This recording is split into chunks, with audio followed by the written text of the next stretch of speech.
രാഹുൽ മാങ്കൂട്ടത്തെ ലൈംഗികാരോപണ കേസുമായി ബന്ധപ്പെട്ട് കുരുക്കുന്ന കൂടുതൽ തെളിവുകൾ, ഗൗരവമേറിയ വെളിപ്പെടുത്തലുകൾ കഴിഞ്ഞ ദിവസമാണ് വന്നത്. ആ സാഹചര്യത്തിൽ കോൺഗ്രസ് കൂടുതൽ പ്രതിരോധത്തിലേക്ക് പോവുകയാണോ? തള്ളാനും കൊള്ളാനും വയ്യാത്ത നിലയിലെത്തി നിൽക്കുകയാണ് പാലക്കാട്ടെ കോൺഗ്രസ് നേതാക്കൾ എന്നാണ് മനസ്സിലാക്കുന്നത്.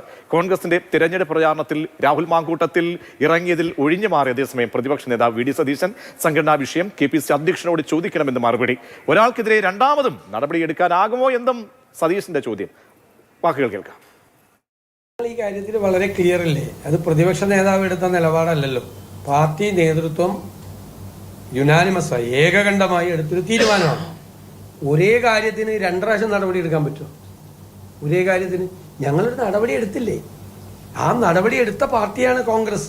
ആ നടപടി എടുത്തു. ആ നടപടി ഇപ്പോൾ നിലനിൽക്കുകയാണ്. അദ്ദേഹത്തെ പാർട്ടിയിൽ നിന്ന് പുറത്താക്കിയില്ല. സസ്പെൻഷൻ നടപടിയാണ് പാർട്ടി സ്വീകരിച്ചിട്ടുള്ളത്. ഇത് സംബന്ധിച്ചുള്ള എന്ത് കാര്യം വേണമെങ്കിലും നിങ്ങൾ KPCC പ്രസിഡന്റിനോട് ചോദിച്ചോ, സംഘടനാപരമായി. അപ്പോൾ അങ്ങനെ നേതാക്കന്മാർക്ക് ന്യായീകരിക്കാൻ പെടാപ്പാട് പെടേണ്ടി വരികയാണോ എന്നാണ് പ്രധാനപ്പെട്ട നമ്മുടെ ഇന്നത്തെ ചോദ്യം. എന്നോടൊപ്പം അശ്വത്തും പ്രസാദ് കുമാറും ചേരുകയാണ്. രണ്ടുപേരും പാലക്കാട്ടുകാരാണ്. അശ്വത്ത്, ഈ വിഷയത്തിൽ രണ്ടാമത്തെ ഓഡിയോ ക്ലിപ്പ് വളരെ ഗൗരവമേറിയാണ്. കഴിഞ്ഞ ദിവസമാണ് നമ്മളത് പുറത്തേക്ക് വിടുമ്പോൾ അതിലെ ഓരോ കണ്ടന്റും അതീവ ഗൗരവമേറിയതാണ്. അത് സ്ത്രീ സുരക്ഷയുമായി ബന്ധപ്പെട്ടൊക്കെ പ്രചരണം നടത്തുന്ന ഒരു പാർട്ടിയെ സംബന്ധിച്ചോളം അവിടുത്തെ അതിൻ്റെ MLA ആണ് അതിൽ പ്രതിയായി വരുന്നത്. അപ്പോൾ സാങ്കേതികമായി ചോദിക്കാം, അവിടെ പരാതിയുണ്ടോ എന്നൊക്കെ ചോദിക്കാം. എങ്കിൽ കൂടി പൊതുസമൂഹത്തിന് മുൻപിൽ ആ ഓഡിയോ ക്ലിപ്പ് കിടക്കുകയാണ്. അപ്പോൾ കോൺഗ്രസ് നേതൃത്വം പ്രതിരോധത്തിലാണോ പാലക്കാട്ടെങ്കിലും? തീർച്ചയായിട്ടും ഇനി രാഹുൽ മാങ്കൂട്ടത്തലിനെ അടിയന്തരമായി ഒരുപക്ഷെ പാർട്ടി വേദികളിൽ തന്നെ, ഒപ്പം വളരെ പ്രധാനപ്പെട്ട ഒരു കാര്യം, കഴിഞ്ഞ ദിവസം കോൺഗ്രസ് സ്ഥാനാർത്ഥിയുടെ നാമനിർദ്ദേശ പത്രിക സമർപ്പിക്കാൻ രാഹുൽ മാങ്കൂട്ടത്തിനൊപ്പമാണ് എത്തുന്നത്. ആ കോൺഗ്രസ് സ്ഥാനാർത്ഥിക്ക് വേണ്ടി റിട്ടേണിംഗ് ഓഫീസർക്ക് മുന്നിൽ വളരെ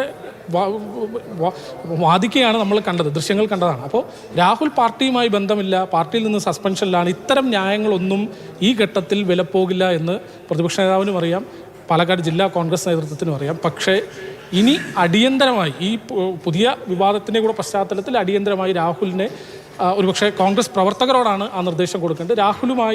രാഹുലുമായുള്ള രാഷ്ട്രീയ ബന്ധം പരിപൂർണമായി ഉപേക്ഷിക്കണം എന്ന് തന്നെ തറപ്പിച്ച് പറയേണ്ട സമയം അതിക്രമിച്ചിരിക്കുന്നു. രാഹുൽ എല്ലാ വേദികളിലും. എന്തുകൊണ്ടാണ് രാഹുലിന് അവിടെ പ്രാദേശിക നേതാക്കളടക്കം ഇത്രയും പിന്തുണ നൽകാനുള്ള കാര്യം എന്താണ്? അല്ല, അത് പരിപൂർണമായിട്ട് നമുക്ക് പറയാൻ കഴിയില്ല. പക്ഷേ എങ്കിൽ പോലും കഴിഞ്ഞ ഒരു 1-2 മാസമായി രാഹുൽ ആ മണ്ഡലത്തിൽ വളരെ സജീവമായിരുന്നു. ഇപ്പോൾ കോൺഗ്രസ് വേദികളിൽ അല്ലെങ്കിൽ കോൺഗ്രസ് കേന്ദ്രങ്ങളിൽ എന്ന് മാത്രമല്ല, മണ്ഡലത്തിലുടനീളം വളരെ സജീവമായിരുന്നു. MLA എന്ന നിലയിൽ തന്നെ രാഹുൽ ഒരുപക്ഷെ ആ നഷ്ടപ്പെട്ടൊരു പ്രഭാവം തിരിച്ചു പിടിക്കുക എന്നൊരു അജണ്ട കൂടെ അതിനകത്തുണ്ടായേക്കാം. വളരെ സജീവമായി മണ്ഡലത്തിലുടനീളം പോകുന്നുണ്ടായിരുന്നു. അപ്പോൾ രാഹുലിൻ്റെ അജണ്ടയായിരിക്കാം ഒരുപക്ഷെ ഈ കോൺഗ്രസ് പ്രവർത്തകരിലൂടെ രാഹുൽ നടപ്പാക്കാൻ നോക്കുന്നത്. പക്ഷേ അതിൽ കോൺഗ്രസ് പ്രവർത്തകർ വീഴരുതെന്നാണ്. കാരണം അതിൻ്റെ ക്ഷീണം കോൺഗ്രസ് പ്രവർത്തകർക്കാണ്. കോൺഗ്രസ് പ്രവർത്തകർ പരിപൂർണമായും ഈ രാഹുൽ മാങ്കൂട്ടത്തിനെ മാറ്റി നിർത്തേണ്ട, ഒരുപക്ഷെ ഔദ്യോഗിക വേദികളിൽ നിന്ന് മാത്രമല്ല, ഈ പല സ്ഥാനാർത്ഥികൾക്കൊപ്പവും പ്രചാരണത്തിന് വരെ രാഹുൽ പോകുന്നുണ്ടെന്നാണ് ദൃശ്യങ്ങൾ തെളിയിക്കുന്നത്. അപ്പോൾ അത്തരം സാഹചര്യങ്ങളിൽ നിന്ന് രാഹുലിനെ മാറ്റി നിർത്തേണ്ടത് അനിവാര്യമാണ്. അല്ലെങ്കിൽ അതിൻ്റെ ക്ഷീണം കോൺഗ്രസ് തന്നെയാണെന്ന് ഓർക്കണം. ശരി, ഇവിടെ ഇപ്പോൾ നമ്മൾ ഇന്നലത്തെ ദൃശ്യം നോക്കിക്കഴിഞ്ഞാൽ അവിടെ പ്രസാദം കണ്ടുകയാണ്. കാരണം MP നേരിട്ടെത്തുകയാണ്. അവിടുത്തെ ശ്രീകണ്ഠനൊപ്പമാണ് രാഹുൽ മാങ്കൂട്ടത്തിൽ നിൽക്കുന്നത്. അതായത് MPക്ക് അറിയാമല്ലോ, MPക്ക് അറിയാതിരിക്കുമോ അവിടെ നിന്ന് ഒരു ഒഴിവാക്കപ്പെട്ട ഒരു വ്യക്തിയാണ്, അല്ലെങ്കിൽ ഈ കേസിന്റെ മെറിറ്റ് ഇത്രത്തോളം, അല്ലെങ്കിൽ മെറിറ്റിലേക്ക് പോയില്ലെങ്കിലും അതിന്റെ കണ്ടന്റ് ഇതാണ് എന്ന് അറിയാത്തൊരാളായിരിക്കില്ലല്ലോ VK ശ്രീകണ്ഠൻ. അങ്ങനെയൊക്കെയുള്ള നേതാക്കൾ രാഹുലിനെ ചുമക്കുന്നത് ശരിയാണ്. ഇതിപ്പോൾ കോൺഗ്രസിൻ്റെ ഗ്രൂപ്പ് വർക്കിനോട് വലിയൊരു പങ്ക് അതിലുണ്ട്.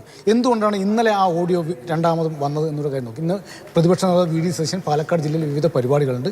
പാലക്കാട് പ്രസ് ക്ലബ്ബിൽ ഒന്നുമില്ലെങ്കിൽ ഇപ്പോൾ ഒരു ബൈറ്റ് തരാണെങ്കിൽ നമ്മൾ വേറെ പരിപാടിക്ക് പോകണമെങ്കിൽ ഒരുപക്ഷെ VD സതീശൻ ബൈറ്റ് തരണമെന്നില്ല, ചോദ്യം ചോദിക്കാൻ അവസരം ഉണ്ടാകാൻ പോകാം. പക്ഷേ ഇന്ന് പ്രസ് ക്ലബ്ബിലാണ്, പാലക്കാട് പ്രസ് ക്ലബ്ബിൽ ഒരു ഡയറക്ടറി പ്രകാശനം ചടങ്ങാൻ നടക്കും. സ്വാഭാവികമായിട്ടും എല്ലാ മാധ്യമങ്ങളും എല്ലാ ചാനലുകാരും അവിടെ എത്തുന്നു, സതീശന് ചോദ്യങ്ങൾ നേരിടേണ്ടി വരും. അപ്പോൾ മാത്രമല്ല ഇന്ന് പഞ്ചായത്തിലെത്തി പല പരിപാടികളും VD സതീശനുണ്ട്. ഏറ്റവും കൂടുതൽ ഈ വിഷയത്തിൽ ആദ്യഘട്ടത്തിൽ VD സതീശൻ രാഹുൽ മാങ്കൂട്ടത്തിൽ ഒരുമിച്ചായിരുന്നു. പക്ഷേ ഈ വിഷയം വന്നതോടെ രാഹുൽ മാങ്കൂട്ടത്തിനെതിരെ ശക്തമായ നിലപാടെടുത്ത VD സതീശനാണ്. ഒരു കാര്യം, ഈ വിഷയത്തിൽ പ്രതികരിക്കാനുള്ള ബാധ്യതയില്ലേ ഈ നേതാക്കൾക്ക്? കാരണം ഒരു ഗർഭഛിദ്രവുമായി ബന്ധപ്പെട്ട് ഒരു ഇന്നലെ കേട്ട ഓഡിയോ എന്ന് പറഞ്ഞാൽ ഒരു യുവതിയുടെ, ഒരു സ്ത്രീയുടെ അങ്ങേയറ്റത്തെ ഒരു വല്ലാത്തൊരവസ്ഥ, മാനസികാവസ്ഥ, ശാരീരികാവസ്ഥ, ഒരു കുട്ടിയെ ഇല്ലാതാക്കുന്നതിന് വേണ്ടിയുള്ള നിർബന്ധം, സമ്മർദ്ദം അടക്കം വരികയാണ്. അപ്പോൾ ഇക്കാര്യത്തിലൊക്കെ തന്നെ സ്ത്രീ സുരക്ഷയുമായി ബന്ധപ്പെട്ട് ഏതെങ്കിലും വീട്ടിലൊക്കെ പ്രചാരണത്തിൽ ചെല്ലുമ്പോൾ ഇത് സത്യമാണോ, അല്ലെങ്കിൽ അവിടുത്തെ താഴെത്തട്ടുള്ള പ്രവർത്തകരോട് ചോദിക്കുക, രാഹുൽ മാങ്കൂട്ടത്തിനെതിരെ കേട്ട കാര്യങ്ങൾ ഉള്ളതാണോ, ശരിയാണോ എന്ന് ആരെങ്കിലും ചോദിച്ചാൽ എന്ത് മറുപടിയാണ്? യുവാക്കൾ, യൂത്ത് കോൺഗ്രസിന്റെ ആൾക്കാരെല്ലാം തന്നെ ഇപ്പോൾ രാഹുൽ മാങ്കൂട്ടത്തിൽ നോക്കുക, ഒരു ഫേസ്ബുക്ക് നോക്കുക. രാഹുൽ മാങ്കൂട്ടം ഒരു ഫേസ്ബുക്ക് പോസ്റ്റ് നിമിഷങ്ങൾക്ക് തന്നെ ആയിരങ്ങൾ ആണ് ലൈക്ക് കമന്റ് ആയിട്ട് വരുന്നത്.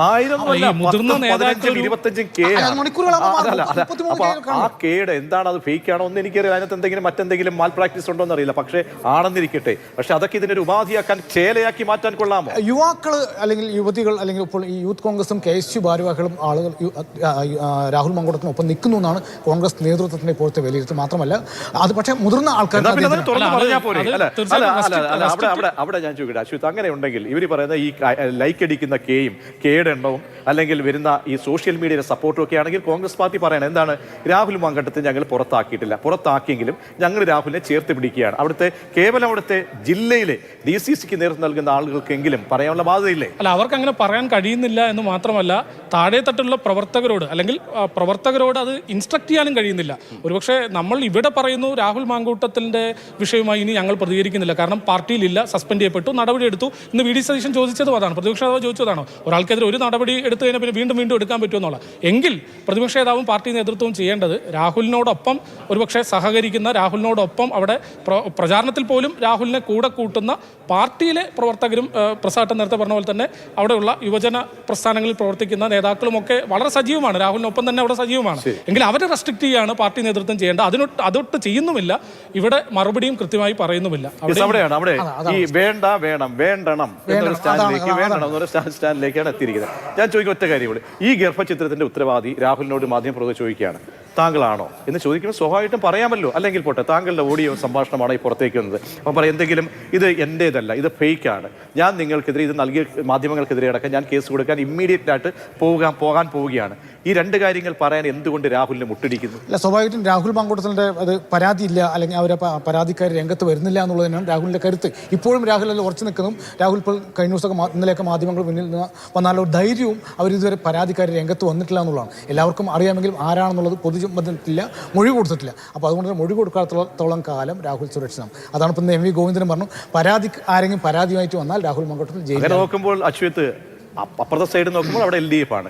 LDFന്റെ നിയമസഭാ സാമാജികരായി ഗുരുതര ആരോപണം നേരിട്ട ആളുകളടക്കം ആ സീറ്റിൽ ആ സൈഡിൽ ഇരിപ്പുണ്ട്. അപ്പോൾ ഈ സൈഡിലും വരുമ്പോൾ ഇത് വളരെ പ്രധാനപ്പെട്ട ഒരു വിഷയം കൂടിയുണ്ട്. നമ്മൾ മനസ്സിലാക്കേണ്ടത്, കോൺഗ്രസ് കഴിഞ്ഞ ദിവസത്തെ വാർത്താ സമ്മേളനത്തിലും പറഞ്ഞത് എങ്ങനെയും നഗരസഭയുടെ ഭരണം തിരിച്ചു പിടിക്കുക, BJPയിൽ നിന്നുള്ള ഒരു വലിയ ടാർഗറ്റുമായി മുന്നോട്ട് പോകുന്നു എന്നാണ് പറഞ്ഞത്. അങ്ങനെയെങ്കിൽ ആ ഒരു ലക്ഷ്യത്തോടെ നഗരസഭയുടെ ഭരണം തിരിച്ചു പിടിക്കാൻ പോകുമ്പോൾ ഈ വിഷയം, രാഹുൽ വിഷയം അവിടെ ഗുരുതരമായി തന്നെ BJP ആരോപിക്കും. അതിന് മറുപടി പറയാൻ കോൺഗ്രസ് നേതൃത്വം വിയർക്കുമെന്നത് ഒരു സംശയം. തീർച്ചയായും അതാണ് നമ്മുടെ പോയിന്റ്. അപ്പോൾ ഇങ്ങനെ അങ്ങേയറ്റം ഒരുപക്ഷെ ആരോപണത്തിന്റെ നടുത്തളത്തിൽ നിൽക്കുന്ന, അതും ഗുരുതര സ്വഭാവമുള്ള ആരോപണത്തിൽ നിൽക്കുന്ന ഒരാളുമായി ഈ തെരഞ്ഞെടുപ്പ് കാലത്ത് വീടാന്തരം കോൺഗ്രസ്സുകാർ കയറിയിറങ്ങുന്നത് ശരിയാണോ? രാഹുലിനെ ഇനിയും ചുമക്കുന്നത് നാറില്ലേ എന്ന ചോദ്യം വളരെ പ്രധാനപ്പെട്ടതാണ്.